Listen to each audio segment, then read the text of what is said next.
Bonsoir chers toutes, chers tous, Hotep à vous. Bienvenue dans cette nouvelle capsule.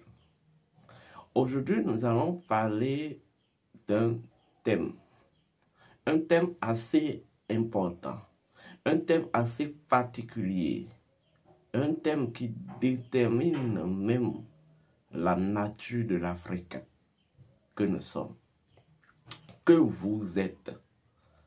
Oui, avant de commencer, je tiens à vous rappeler vos devoirs.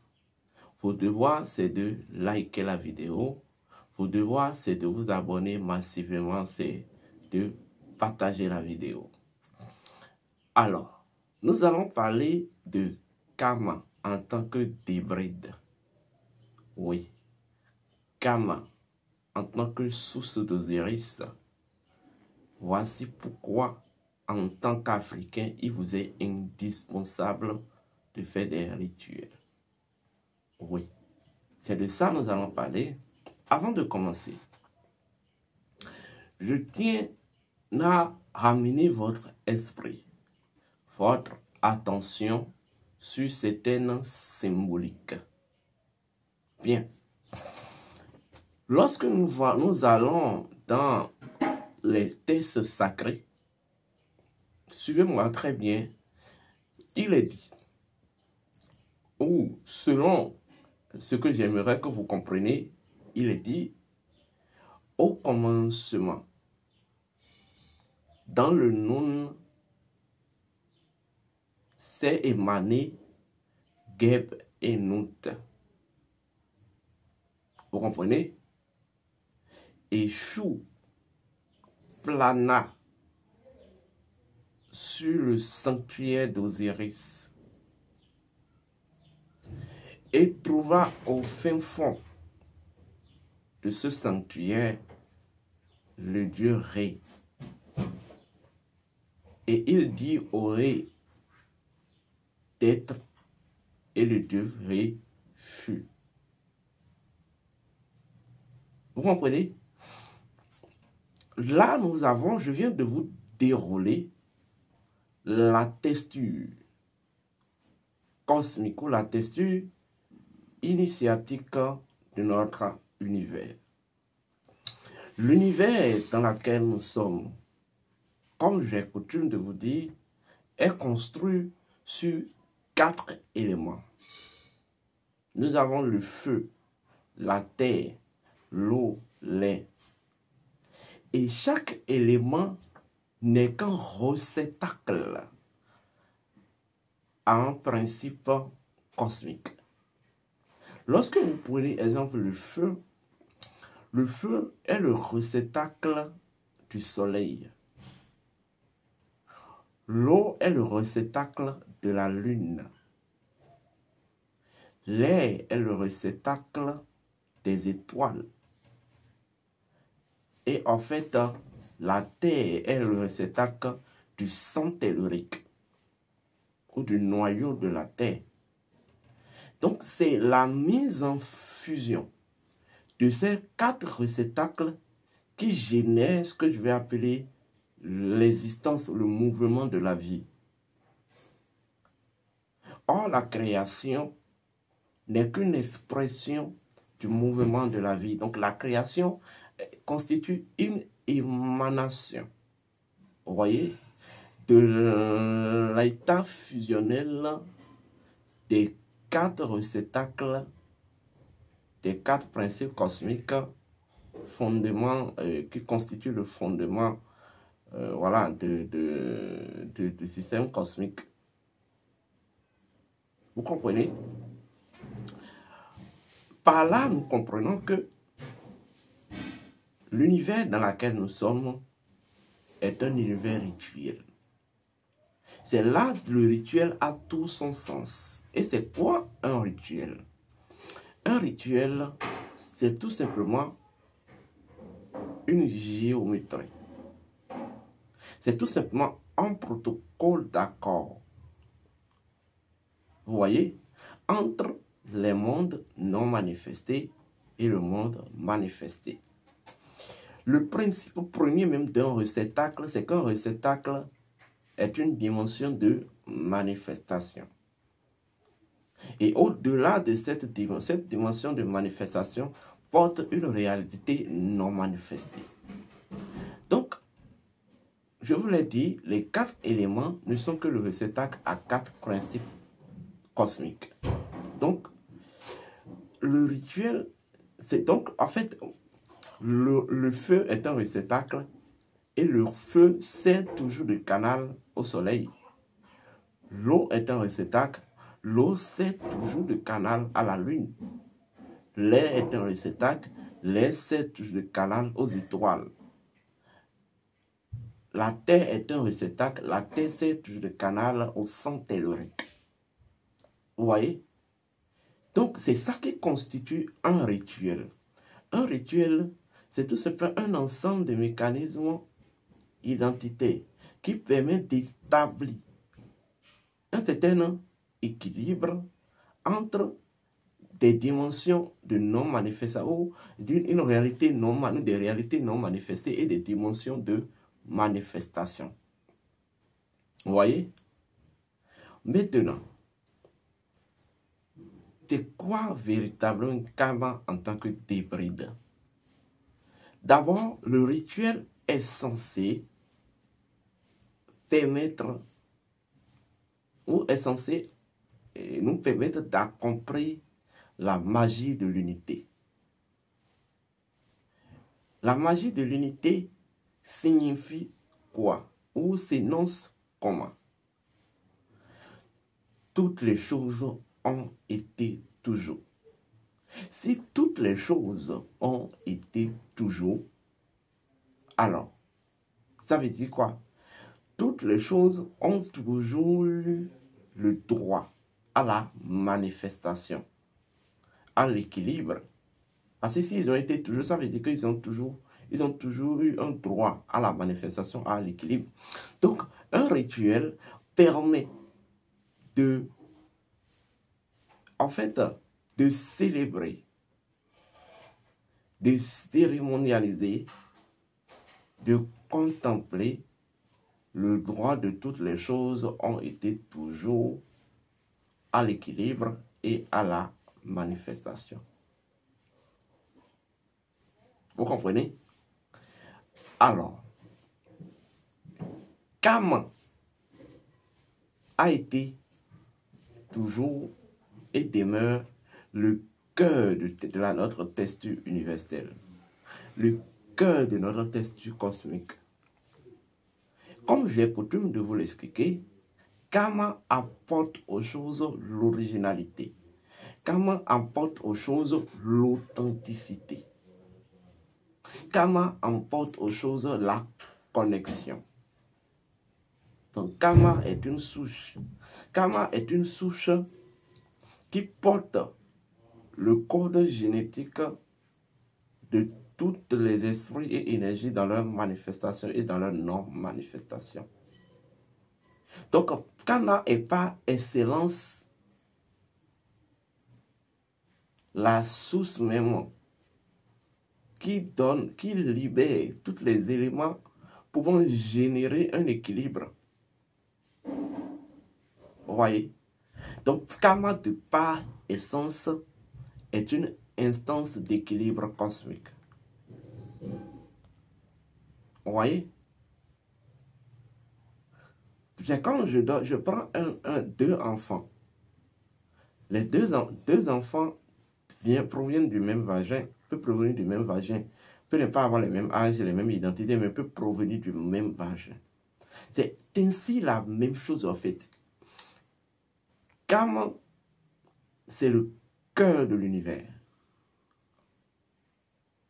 C'est le cœur cosmique. C'est ce qu'on appelle le cœur cosmique.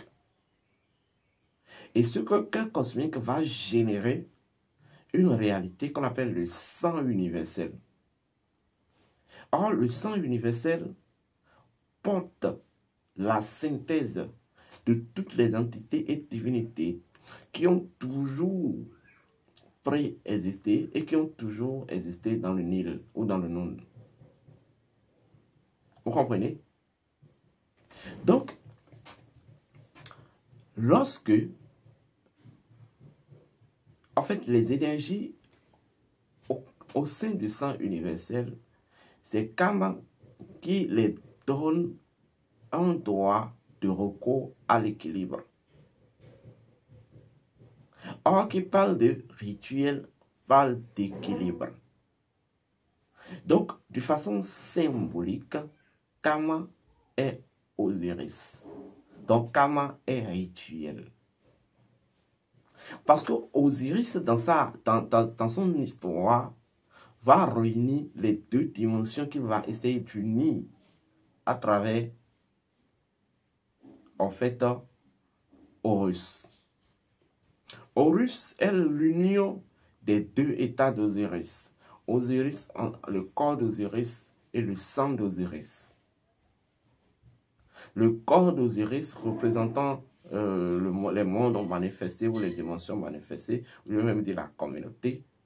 Et le sang d'Osiris représentant la dimension non manifestée, dont l'intelligence universelle. Donc, Horus étant issu du corps, de la chair et du sang d'Osiris, Horus n'est que la synthèse de ces éléments-là. Donc, la synthèse, donc en fait le résultat issu en fait du processus d'équilibre qu'accomplit Osiris. Donc, Horus est le résultat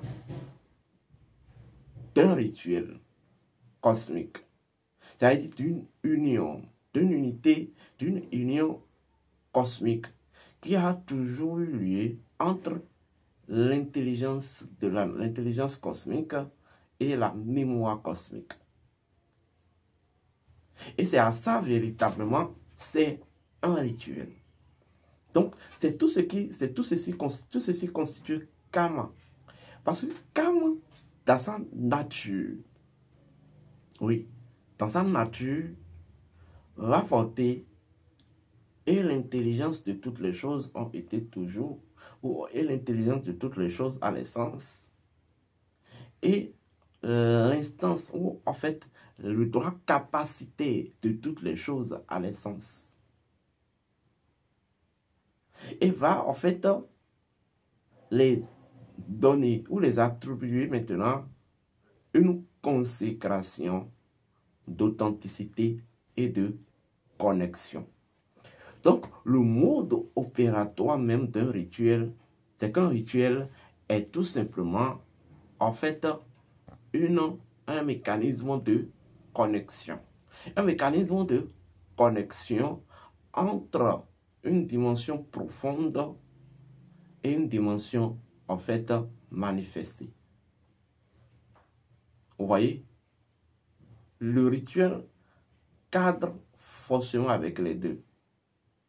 Maintenant, en tant qu'Africain, vous deviez faire des rituels. Il ne s'agit pas, ce n'est pas d'un droit facultatif. C'est une nécessité. Parce que votre nature en tant que Kama est tout simplement la débride.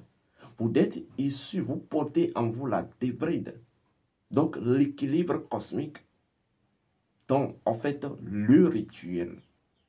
Donc c'est uniquement dans ce paradigme-là que l'Africain véritable peut s'éclore et peut faire éclore sa propre lumière.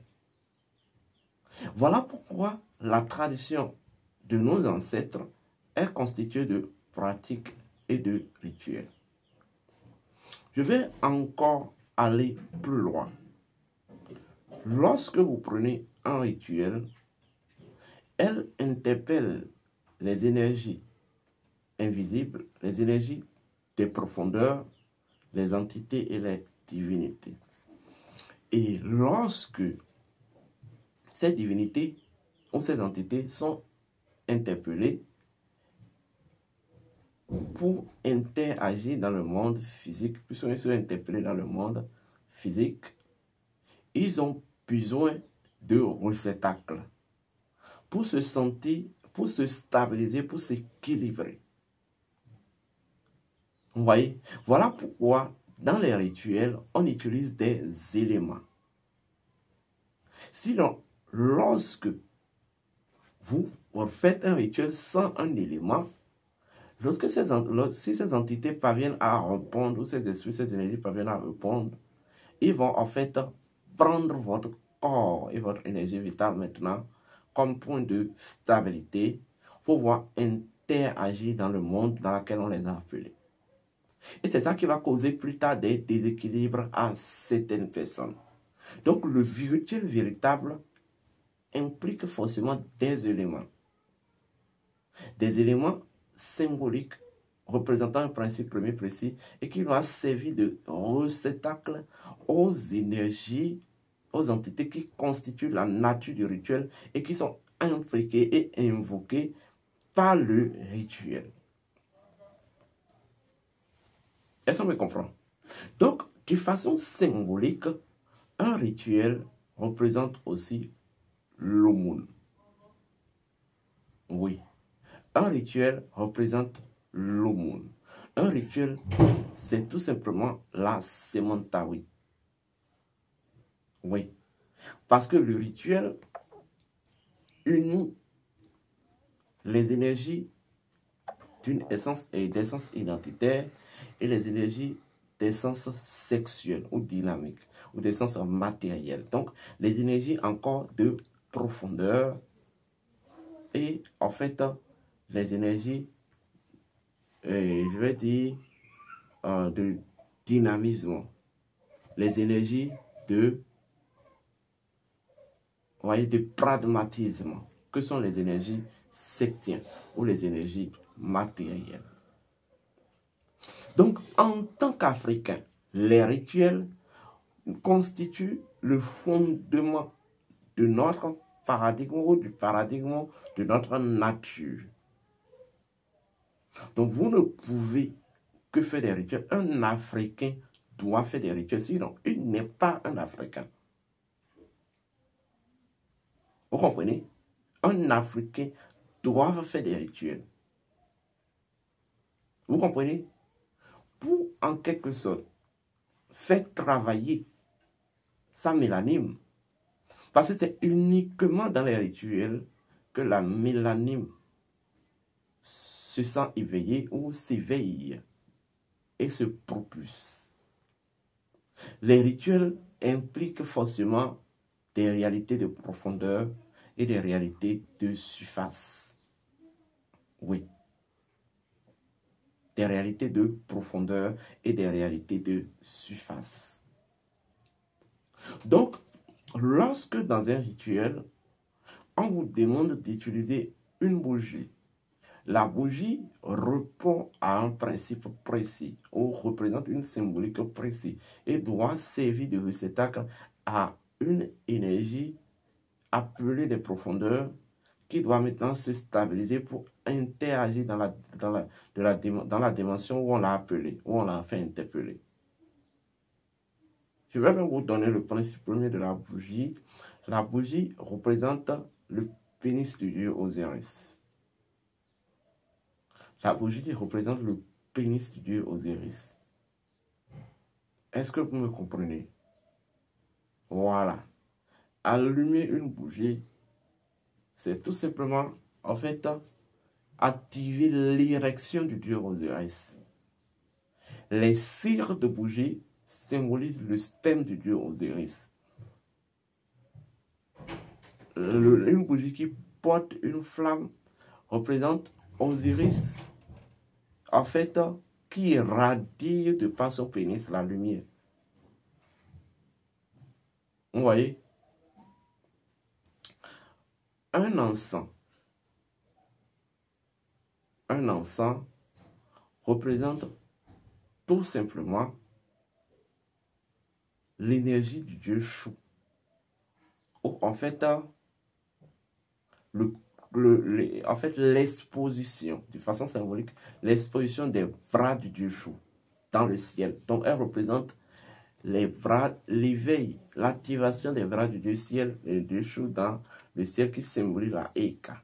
Voilà pourquoi vous allez constater que lorsque vous allumez un encens, lance le feu, la fumée est censée aller au ciel, etc., etc.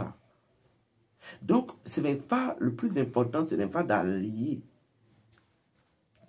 des supports, mais c'est de comprendre le principe premier de ces supports et comprendre qu'est-ce que c'est, quelles sont les énergies que c'est la présence de ces supports vont impliquer dans votre rituel. Vous comprenez? Alors, lorsque je prends un orange a son principe premier. Donc, lorsque je mets l'orange dans certaines configurations, ça répond à une énergie précise. Donc, en tant qu'Africain, vous portez la débride, vous portez Kama. Kama en tant que cœur. Kama en tant que sanctuaire. Kama en tant que sanctuaire, en fait, qui génère le sang universel. Le sang universel qui porte le corps et le sang d'Osiris. Donc, de par nature, vous êtes fait de rituels. Voilà le pourquoi ce n'est que des rituels qui peuvent marcher aux Africains. Maintenant, quand je dis rituel, cela ne veut pas dire forcément qu'il faut allier les choses. Vous devez savoir, faire l'amour, c'est un rituel. Pour ceci, je lance officiellement, à compter de ce jour, Nuit d'Osiris 2025. Donc, déjà demain ou après-demain, le communiqué va passer et nous allons faire des émissions pour vous expliquer à quoi va consister véritablement la Nuit d'Osiris 2025. Donc, la Nuit d'Osiris 2025, ici et maintenant, je prends au témoin les forces de la nature, je prends au témoin le monde invisible et le monde visible, je prends au témoin mon sang, mes ancêtres, le sang universel, vos ancêtres, les mânes ancestrales qui ont été toujours fertilité et virilité. Je prends au témoin l'entité spirituelle de l'année 2026 dont nous avons découvert et dont nous avons conversé avec. Je prends au témoin l'univers et de façon officielle, par ma voix consacrée et sacrée, je lance la Nuit d'Osiris 2025. Portez-vous bien, qui aura lieu le 24 décembre 2025. De toute façon, les informations vont passer d'ici là. Portez-vous bien, que les bénédictions soient